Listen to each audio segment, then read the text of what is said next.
Hey there guys, today we're taking a look at Warhammer 40k Darktide running on the AMD Ryzen 5 5500U, this time with 8GB of RAM. Now you're looking at the game currently running with the stock 15W TDP at the lowest in-game graphics settings, and an interesting thing about this game is that it actually supports two specific settings. It supports FSR 1.0 and FSR 2.0. So you're currently looking at it running right now with FSR 1.0 set to the performance preset, and the level of performance that we're getting here at, of course, with the native 1080p being downscaled with FSR 1.0 is pretty abysmal. This is pretty awful overall in terms of the experience. Really, even from the beta, the game itself was just really rough to play overall, and I was going in with the lowest possible expectations here, but I am really disappointed to see how it's performing here. For sure, the 8GB is a huge limiting factor here where we're already completely capped out there, but I'm not even sure if 16GB of RAM would be enough to salvage this. We're definitely going to be taking a look at that real soon, but for right now, we're looking at 8GB of RAM, and it is a very, very rough experience.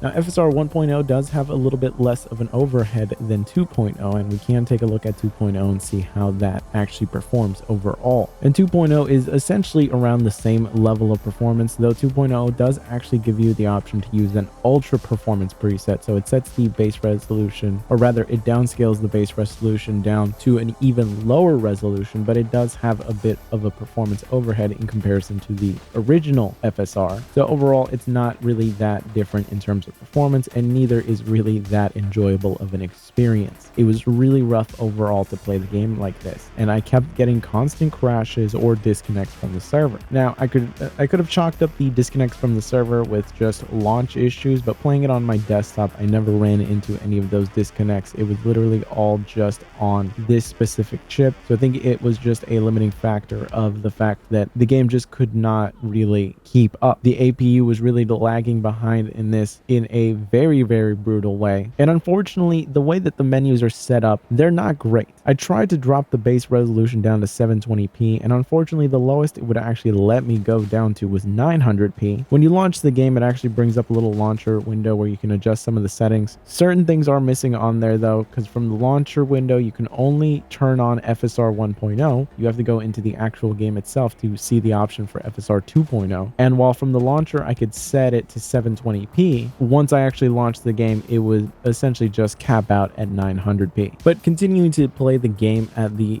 base resolution of 1080p with FSR 2.0, you can see that at the 25W TDP, it's not enough. We're still at such brutal averages, and our 1% lows are still absolutely abysmal. Every time I would try to play this game in a mission, it would just be such a lag fest. In the hub world, it was decent enough. I stood around there for around 20 minutes just letting it kind of settle. I was hoping that this was all just issues with DirectX 12 needing to load up and cache the shaders, but when you launch the game it already caches the shaders, and overall while in game the overall performance just never improved. So really it was just really rough to try to play like this, and you would get these moments of severe lag that would eventually just end up leading to you disconnecting. Of course, switching over to 900p as the base resolution and still having FSR 2.0 running at the ultra performance preset was not enough to salvage the experience here at all. Though we're getting slightly better averages, the 1% lows are still at a range where it is abysmal. You look at the frame times and they are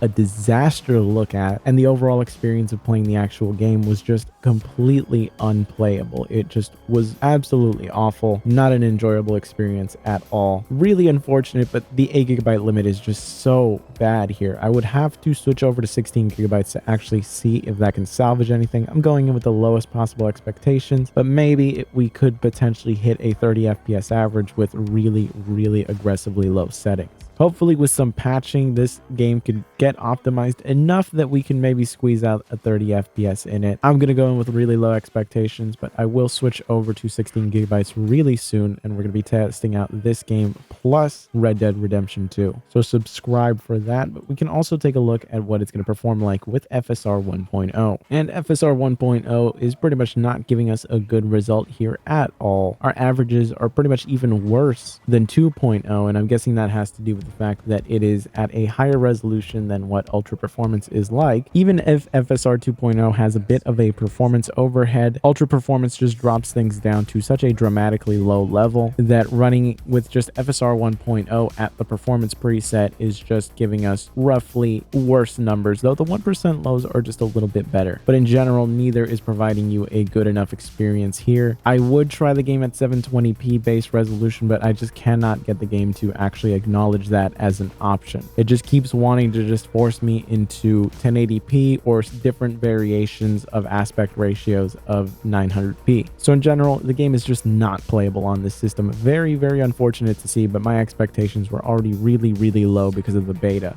I'd never played the beta on this specific system, but playing it on my desktop, I could tell that the level of performance that it was going to have was going to be really brutal. So if you want to see how this runs with 16 gigabytes of RAM, be sure to subscribe. We're going to be taking a look at that in the next couple of days, along with Red Dead Redemption 2, so look forward to that. If you like this video, please be sure to subscribe, and I will see you guys in the next one.